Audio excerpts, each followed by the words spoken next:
Ontem nós vimos o desfecho do processo de cassação do mandato do deputado Eduardo Cunha, que, do meu ponto de vista, poderá, por fim, a uma conduta política viciada pelo dinheiro farto do poder econômico, cujos representantes estão pagando um preço elevadíssimo e uma boa parte deles se encontram ainda nas carceragens da Polícia Federal lá de Curitiba. Sobrenomes famosos, entre os mais famosos, Odebrecht e Camargo, estão hoje, pela primeira vez na história do nosso país, foram alcançados pelas mãos da Justiça. Mas antes de continuar, gostaria de fazer um esclarecimento. Não tenho e não tive qualquer relação com os governos do PT e do PSDB. Aliás, fiz oposição a esses dois governos.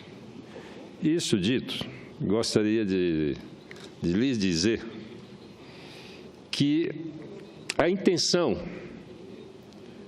do impeachment da presidente Dilma, entre outros objetivos, um deles seria paralisar as investigações. E eu chego a essa conclusão baseado num diálogo que a sociedade brasileira conhece, muitos de nós conhecem, mas eu gostaria aqui de reproduzir esse diálogo, que é o que me leva à convicção de que um dos objetivos dessa crise que nós estamos vivendo, entre outras, seria a paralisação das investigações, não apenas da Lava Jato, mas de todas as investigações que vêm se desenvolvendo em todo o canto do país. O diálogo é entre um senador e um delator. O senador diz: você tem que ver com seu advogado como é que a gente pode ajudar. E tem que ser política. Advogado não encontra e tem um trecho inaudível. Mais na frente, se é política, como é que é política? Tem que resolver essa... Aí solta um palavrão que eu não vou reproduzir aqui, em respeito aos telespectadores, aos ouvintes. Se é política, como é política? Tem que resolver esse negócio. Tem que mudar o governo para poder estancar esta sangria. E aqui me parece que fica muito claro que um dos objetivos era exatamente estancar a sangria das prisões, das investigações, enfim, de todo esse processo que nós passamos a assistir no país nos últimos anos. O delator responde: rapaz, a solução mais fácil era o Michel. Michel a quem ele se refere é o presidente Michel Temer. O senador contesta: só o Renan que está contra essa, mais um palavrão, porque não gosta do Michel, porque Michel é Eduardo. Gente, esquece o Eduardo Cunha. O Eduardo Cunha está morto.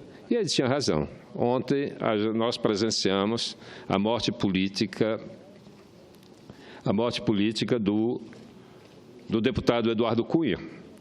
O delator prossegue: é um acordo botar o Michel num grande acordo nacional. Eu falo isso porque várias vezes eu fiz proposições aqui de entendimento, de acordo, mas confesso que não tem absolutamente nada a ver com esse tipo de acordo.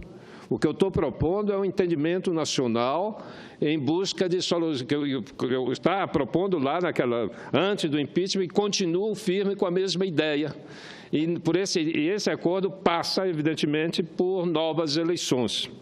Aí o delator disse: é um acordo botar o Michel num grande acordo nacional. Aí o senador: com o Supremo, com tudo, envolve inclusive o Supremo Tribunal Federal.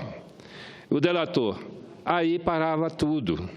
O senador delimitava onde está. Ora, depois de ouvir esse diálogo, as investigações, mais que nunca, não devem parar. E não deve ter qualquer suspeita de que essa intenção daqueles que pretendiam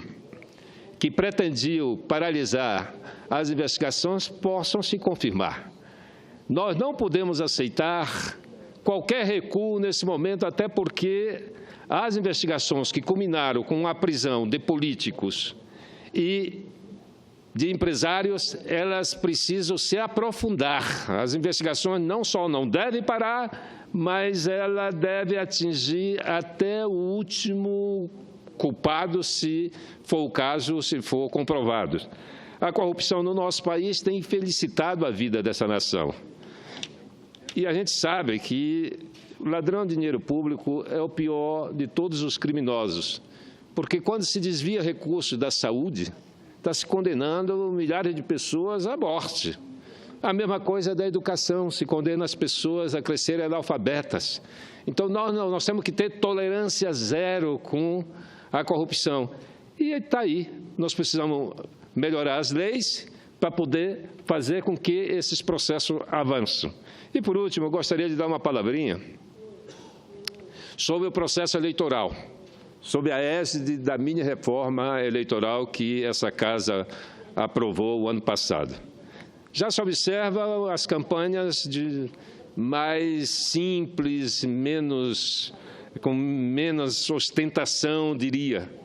E alguns até criticam que o eleitor vai ter dificuldade em função da economia forçada que todos nós temos que fazer.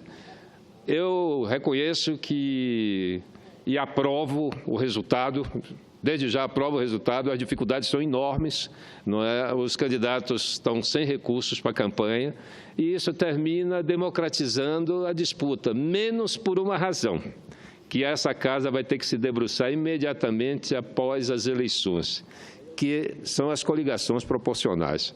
Veja o que é que está acontecendo. Quem tem poder político e econômico continua influenciando e desequilibrando as eleições. Prefeitos que concorrem à reeleição conseguem fazer uma romaria de partidos políticos, coligações com 8, 10, 12, até 15 partidos políticos. E, dessa forma, eles se apoderam da maior parte do tempo do horário eleitoral em rádio e televisão, desequilibrando as eleições. Então, nós temos que pôr um fim às coligações proporcionais, porque elas terminam desmontando os partidos organizados, porque o partido que concorre só numa eleição leva uma desvantagem enorme. Mesmo que ele tenha uma base, uma base de vereadores, de deputados estaduais ou deputados federais grande, ele termina sendo prejudicado por essas coligações que fortalecem, não é, aqueles que são detentores de poder político e de poder econômico. Portanto, senhor presidente, logo depois, essa é uma reforma que dá para ser feita. Essa é uma reforma que depende de vontade dessa Casa, de vontade do Congresso Nacional, de ampliar e de garantir que, em 2018, esse desequilíbrio das coligações proporcionais não se repitam, que eu considero que esse desequilíbrio provocado pelas coligações proporcionais é que tem levado o país a essa crise pela pulverização dos partidos, que terminam praticamente inviabilizando a governabilidade. No presidencialismo de coalizão, se dá em função dessa grande quantidade de partidos. Eu imagino que como se costura um apoio de uma maioria, né, com mais de 30 partidos, e a maioria dos partidos querem ser governo. Em geral, os partidos sonham em ser governo. Quando você vê no governo do presidente Lula, tinha meia dúzia de partidos na oposição. Agora mudou.